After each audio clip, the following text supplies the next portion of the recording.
तकलीफ ये है कि जब बुरे को परिणाम तू भी बुरा दे रहे हो मुक्कू, तो प्रश्न ये है कि तेरे में मेरे में बेसिकली क्या अंतर है? ये खयाम की अभिव्यक्ति है। अब जाके विरुद्ध देखो इस ये तो आपको बताती वक्त फिर अब खयाम तो यह पूछने की जरूरत कर लेता है, इसलिए ऊपर की बात पूछी भगवान की खयाम में कि तारा तुम्हारा बच्चे शू फेर रहे हो। अब एक सरमद करके बहुत बड़ा शायर है, वो सरमद को भी एक शेर यहां में दिया है। देखो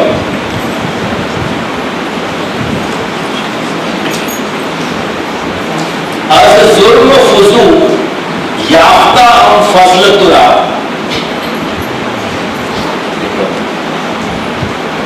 फुजू शब्द का मतलब है अधिक, ज्यादा।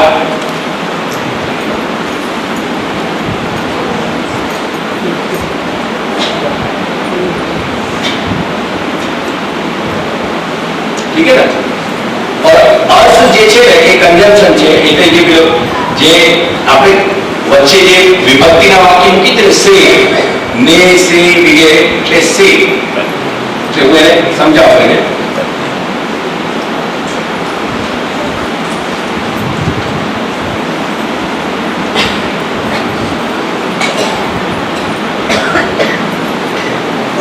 અસ જુર્મ ફુઝૂલ એટલે મારા જે જુર્મ એટલે કે અપરાધો છે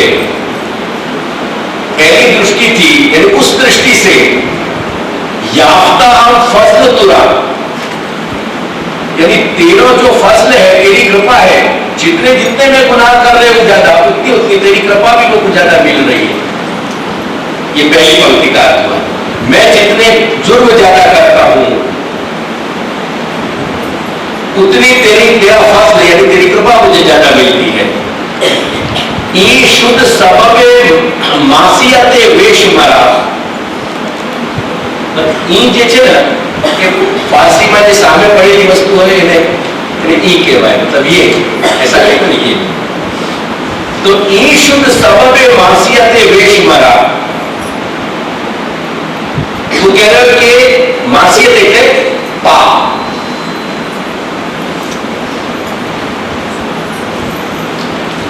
मरा दुनिया।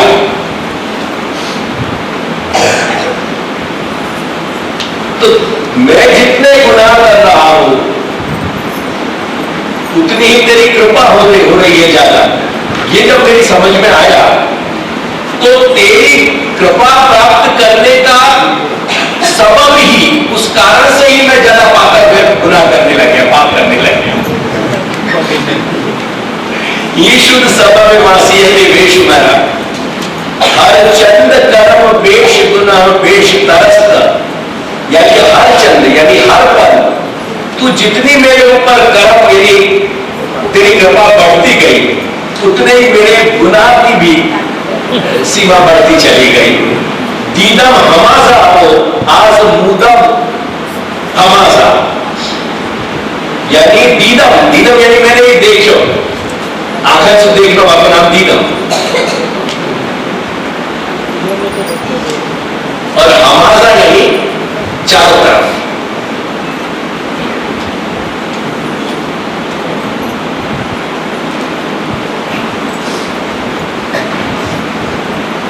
जैसे जैसे मेरे गुनाह बढ़ते गए ऐसे ऐसे तेरी कृपा बढ़ती गई। जैसे जैसे तेरी कृपा बढ़ती गई ऐसे ऐसे मैं गुनाह ज्यादा करता गया। यही मैंने हर जगह देखा है, हमाजा दीदम और आजमुदम हमाजा, और यही मैंने आजमाया है हर जगह। आजमुदम यानी आजमाना, प्रयोग करना।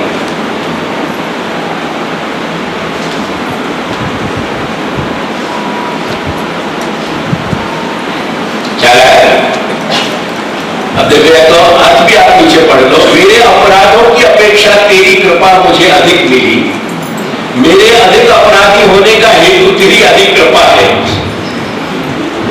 जितनी अधिक कृपा करता जाता है उससे अधिकतर अपराध मैं करने लगता हूं। यह मैंने सर्वत्र देखा है और यही मैंने सर्वत्र आजमाया है। जब ईश्वर का दयालु होना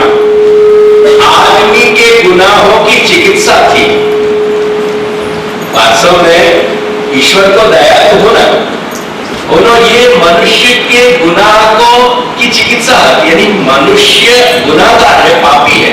अब आप पाप की चिकित्सा क्या है, बाकी निवृत्ति कैसे होगी?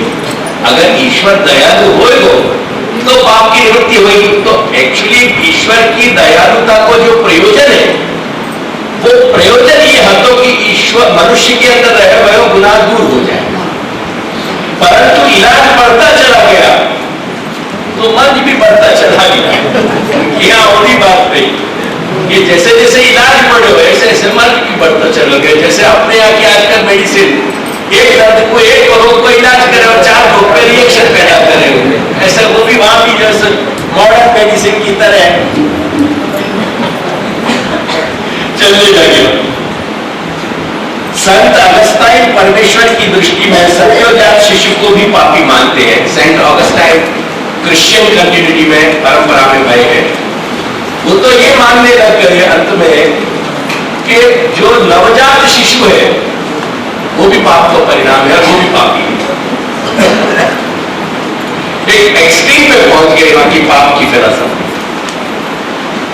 अब उनके वर्ड्स में यह कहने जा रहे हैं कि आदमी के पापों को धिक्कार है कि तुमने आदमी को बनाया, परंतु आदमी के अंदर रहते हुए पाप तुम्हारे बनाए हुए नहीं है। वो भगवान को कह रहे हैं कि तुमने आदमी को तो बनाया पर पाप को नहीं बनाया तुमने। तो एक यहाँ हमारे समुदाय में एक गोस्वामी आचार्य, उनसे एक बार चर्चा मेरी चल रही थी, तो स्वर्ग की और नरक की चर्चा चल रही थी। तो वो अचानक बोले कि ईश्वर में नरक तो नहीं होना चाहिए ब्रह्म के अस्तित्व में, यानी कि ब्रह्म के अस्तित्व में अगर नरक नहीं होगा तो ब्रह्म के अतिरिक्त कोई पदार्थ मानना पड़ेगा अपन। या तो आप ये स्वीकार करो कि आप जो है द्वैतवादी हो, एक ब्रह्म मान रहे हो, और एक शंकराचार्य जैसे माया माने, बाकी जगह आप नरक मान रहे हो, तो मानने में समझ में आए। और ऐसा अगर मानोगे तो महाप्रभु तो स्वीकार नहीं रहे। तो वो कहे कि नहीं ये बात तो ठीक है, पर ब्रह्म में नरक हो या हमको अच्छा नहीं लगे। मेरे सवाल आपके अच्छे लगने या बुरे लगने को नहीं है, जो सच्चाई है वहां तो सवाल है। ईश्वर ने नरक क्यों नहीं माने जा सकते, ब्रह्म में नरक क्यों नहीं माने जाएगा? नरक की जो स्थिति है वो ईश्वर को जो निर्माण है, सृष्टि है, सर्जन भाई तो एक हिस्सा है जो नरक बताए गए हुए, और नरक को जो वर्णन अपने यहाँ मिल रहे हो। तो ये आप ऐसे कैसे ब्रह्मवादी मान रहे हो कि जो परमात्मा को मान रहे हो, ब्रह्म को मान रहे हो, लेकिन नरक को में नहीं मान रहे हो? तो वो जैसे उन महाराज की जैसी अपनी एक फिलॉसफी थी कि ब्रह्म में और सब कुछ हो सके लेकिन नरक नहीं हो सके, ऐसे ही संत अगस्टाइन की भी थियरी है कि ईश्वर ने मनुष्य को तो बनाया है पर ईश्वर ने पाप को नहीं बनाया है। अरे जो है तो पाप और पुण्य दोनों कोई निर्माता वही कोई माने हो जाएगा। जब वो सब कुछ को निर्माता है तो क्या तकलीफ है? अविद्या तो मानोगे कि नहीं? तो अविद्या तो माया है, और भगवान के मानोगे कि ना मानोगे? विद्या तो पुत्र का नहीं देखो तो आएगी इस तरह सकुल पाव कर दियो क्या स्वरूप में आएगी। खंबा दयालु सरलम इस तरह यूरोप में मानवीय चेतना अपनी बाल्यावस्था में पापी होने के बोध भार को एक भूख असहाय शिशु की तरह झेलती रही। या ढंग से जब अपन वहां की कहानी देखेंगे तो जैसे अबोध बालक को हर चीज मुंह गूंगे बहरे की तरह सहना पड़े, ऐसी वहां की जो मानवीय चेतना थी वो पाप के या बोझ को बराबर या तरीका से सहन करती रही। विद्रोह होना परंतु कभी ना कभी अनिवार्य था। एंड देयरफॉर रिवोल्ट वाके ऐसे थॉट के पीछे, यानी जब ऐसी मान्यता जहां चली आ रही है वहां थॉट के सामने रिवोल्ट होना, वहां का विरोध होना वो जरूरी है। तो अगर वहां का रिवोल्ट नहीं होता तो वहां के आगे के परिणाम नहीं सुधरते। और अतएव मनुष्य ने अपने अस्तित्व को ईश्वर के प्रति विद्रोह में खोजना चाहा। क्या लगा? ईसाइयत कहीं ना कहीं मनुष्य के अस्तित्व की व्याख्या मैं पापी हूं अतः मेरा अस्तित्व है, मैं खोजती रही। तो यूनान ने ये खोजो कि man is man because man is rational. और ईसाइयत बाकी बात की क्रिश्चियनिटी की कम्युनिटी के क्रिश्चियन जो थिंकिंग रही माने मैं पापी हूं अतः मेरा अस्तित्व है। मनुष्य राशनल है यानी मनुष्य तार्किक है इसलिए मनुष्य का अस्तित्व है। ये पुरुषों पहले यूनानी लोगों की मान्यता आती, क्रिश्चियन लोगों की मान्यता वही कि मैं पापी हूं अतः मेरा अस्तित्व है। परंतु विद्रोह की वाणी कहना चाहती थी कि मैं विद्रोह करता हूं अतः मेरा अस्तित्व है।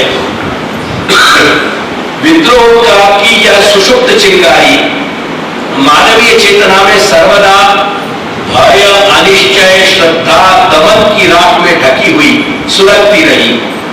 आधुनिक अस्तित्ववादी दार्शनिक ये एग्जिस्टेंशियलिस्ट फिलोसोफर कहे गए हैं, जो फिलोसोफर्स फ्रांस में पैदा हुए, फ्रांस और जर्मनी में, और आधुनिक यूरोप की और अमेरिका की संस्कृति पे इन एग्जिस्टेंशियलिस्ट फिलोसोफर को बहुत बड़ा असर है।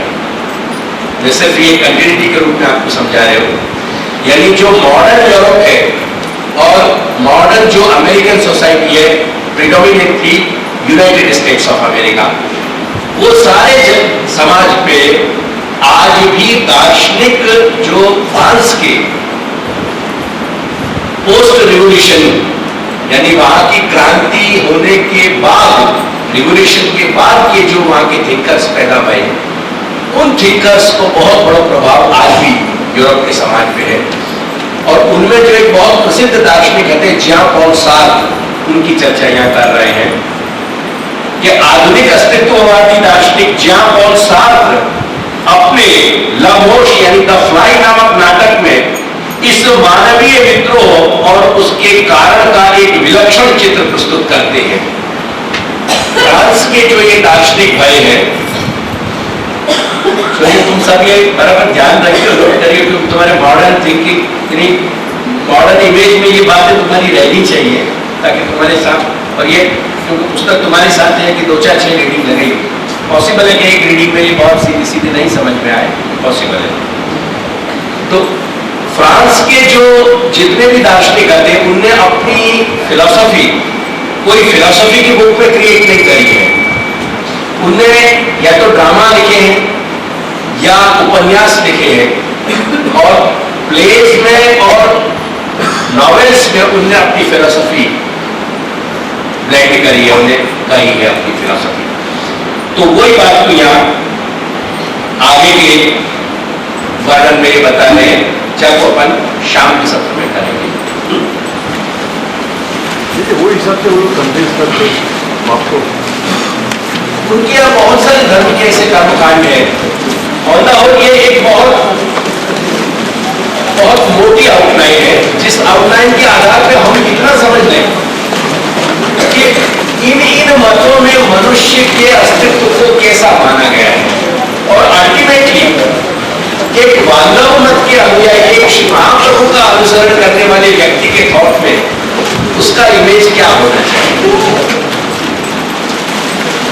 एक वाल्लभ मत का अनुयायी जिंदगी इसलिए जी रहा है क्योंकि उसे आनंद की खोज है, और उसकी मान्यता यह है कि मैं आनंद अनुभव करता हूं इसलिए मिला अस्तित्व।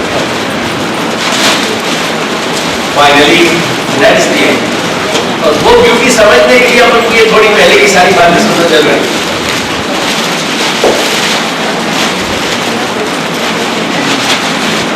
आपका इसका समापन बहुत मीठा मुंह करके कराएंगे, आप चिंता मत करिए। हाँ नहीं आओ, ऊपर नहीं आओ, क्या ऊपर जो ऊपर रुका नहीं आओ।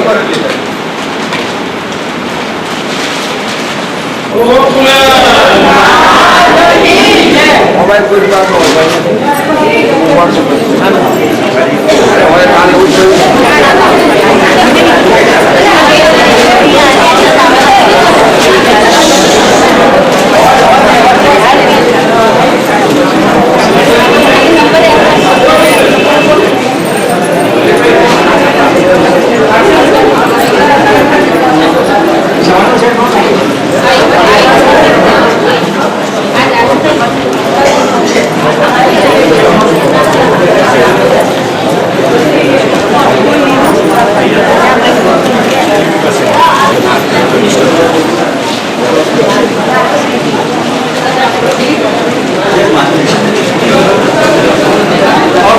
સવાલ છે પાછળ પછી આગળ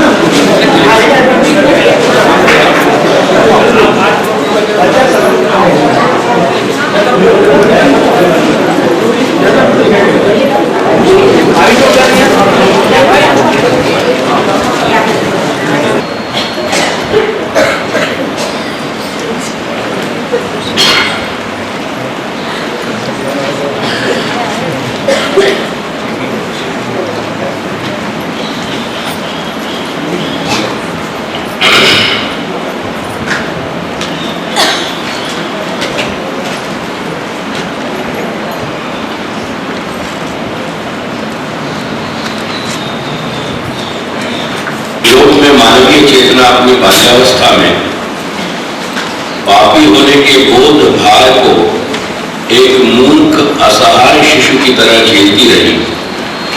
विद्रोह होना परंतु कभी न कभी अनिवार्य था और अतएव मनुष्य ने अपने अस्तित्व को ईश्वर के प्रति विद्रोह में खोजना चाहा।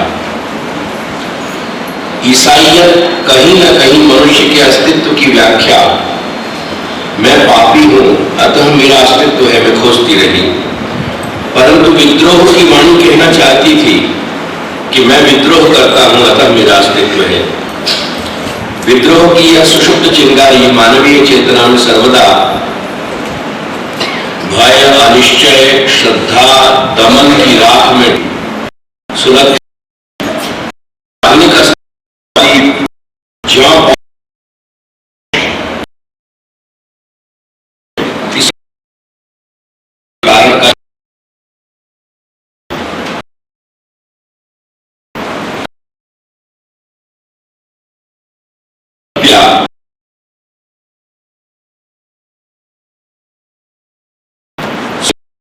प्रेमी कर देते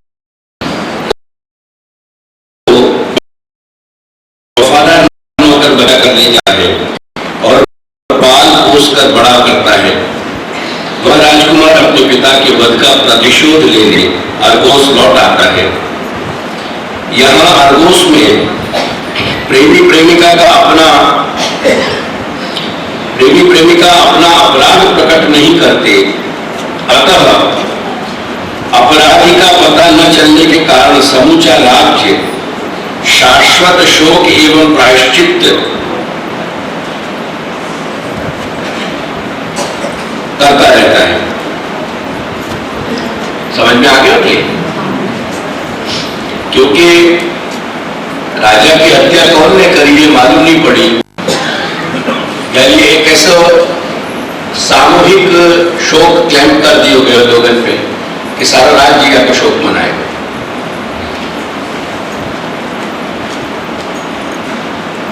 राज्य के मान्य देवता जीएस को राजकुमार की प्रतिशोध भावना पसंद नहीं आती।